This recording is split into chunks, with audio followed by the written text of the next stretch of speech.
come up with a solution. And that's how Asite was born and how Asite is today. It's now called a doddle, i.e. IT is a doddle. It's simple. It's a no-brainer.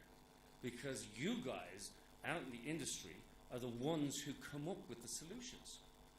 We just come along with a bit of technology and make it easier to share that and to move it between the groups. These tables that I see before me. So I have a mic, so you all hear me. I can't hear this person over here. Can't hear me now. But because I have the mic, which is the technology here, you can all hear me. So now I'm in control. And that's what it's about. And it's not about control. It's about being in control of your destiny. It's about being in control of the end game of the projects that you're working on. And I'm so delighted to be here, proud to be here. Thank you very much. And I'm delivering awards to the best IT company. So that means I'm going to keep the award. I'm not giving it to the winner, but I have to because I've been told to. So enjoy your evening. Thank you very, very much for coming. It's a lot of time out of your busy days. My name's Tony. I'm around for the night. Let's have some fun. Thank you.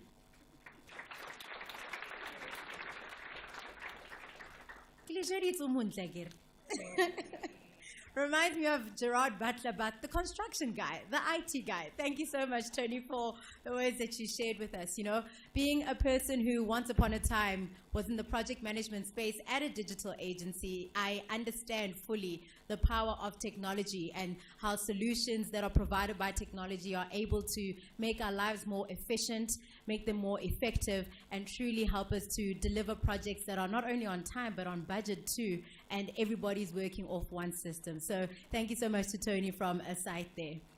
Moving on to our next speaker for this evening. You know, I mentioned earlier on that all of us somehow have interacted with construction in one way or another as we made our way here. And I'd like to assume that you got ready at home if you had the time to do that. Maybe Papano at the work bathroom, that's okay too. That's the important thing. And Corobrik is one of those companies that form one of those initial key and play one of those initial key roles when it comes to construction. So we'd like to welcome Mr. Musa Shangase to come onto the stage and just share a few words with us. He is the Commercial and Marketing Director at Corobrik. So Mr. Shangase, if you're in the house, the podium is yours.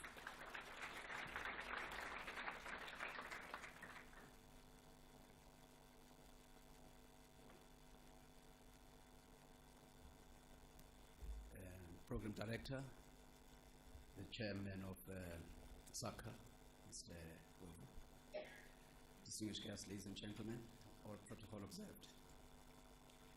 As I said, my name is Musa Shangase from Corobrik. On behalf of the board of Corobrik and management and staff, I'd like to congratulate SACA for achieving a milestone on the 9th anniversary.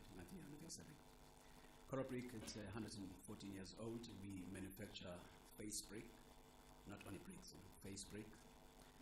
And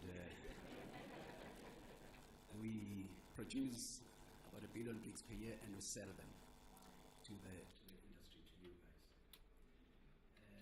My message to you, construction people, there's only one way of building, of putting up a building, the conventional way, brick and mortar.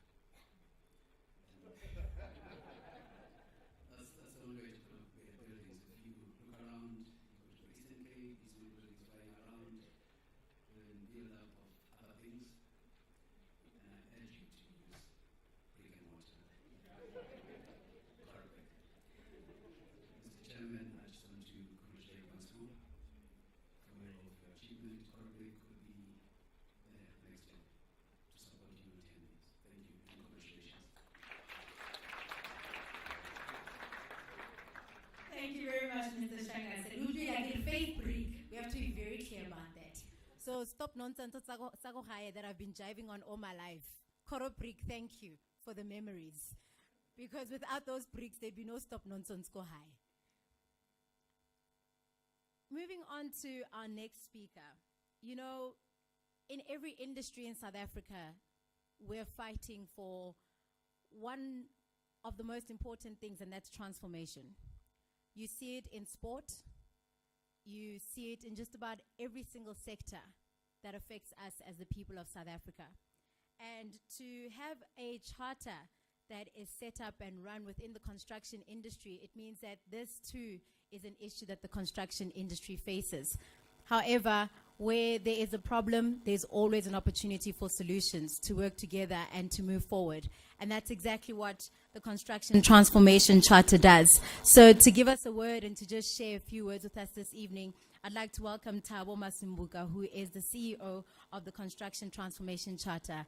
Mr. Mazibuka, are you with us this evening? Yes, yes, yes. All right, please put your hands together for Mr. Thabo as he approaches to the podium.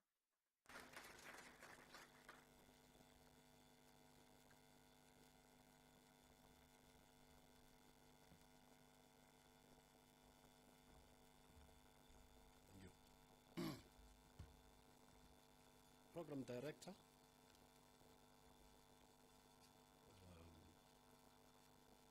Mr. Lois Ongavu, Founder and Chairman of the SACAS, the CEO of the Construction Sector, Sonia Martin, the CEO of the South African Forum for Civil Engineering Contractors, Mr. Webster Mfebe, the Deputy Chairperson of the CIDB in presence, Mr. Stalwart Christiane, the DDG for Professional Service in the Department of Public Works, Mr. Mfezeko Gwazube, aka Mfegeto Gwazula,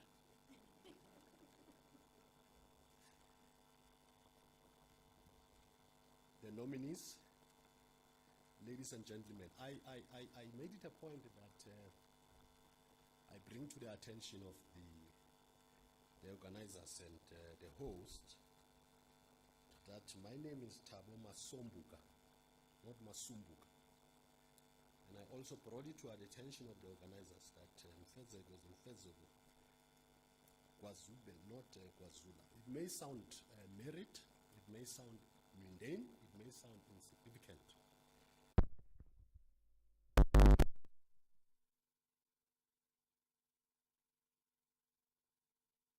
Ngiyababonga abalandeli bami noma ngawuchiya lo mhlaba yokusala igama lami. What's in a name? There's nothing as significant as a name, because when all is taken from you, your qualifications, your academics, your money, your cars, there's one thing they can't take from you. It's your name. It's very important that as we talk the language of transformation and rebuilding, we do find within our hearts and our space to respect at least our names and our identity. And I'm not saying this because I'm necessarily thinking that the organizers were mischievous. It does happen from time to time.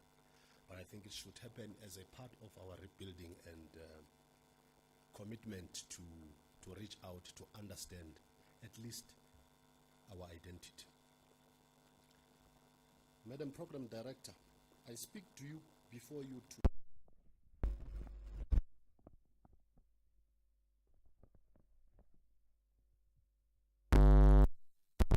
mandated and requested by the industry and the Minister of Public Works put his signature to the draft construction sector code, which will now be published as a draft construction sector charter for transformation and for public comments. What does that really mean?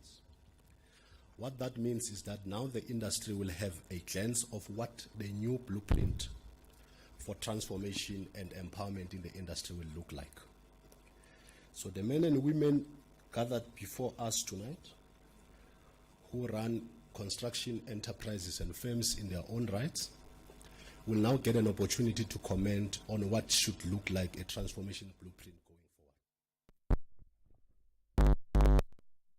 Or draft Construction Sector Code, as it will then be described, is a product of at least over 18 to 24 months of thorough, extensive engagement between what is traditionally called the established construction sector constituencies and what is usually or otherwise known as the emerging construction constituencies, representing largely black-owned emerging firms. It took time to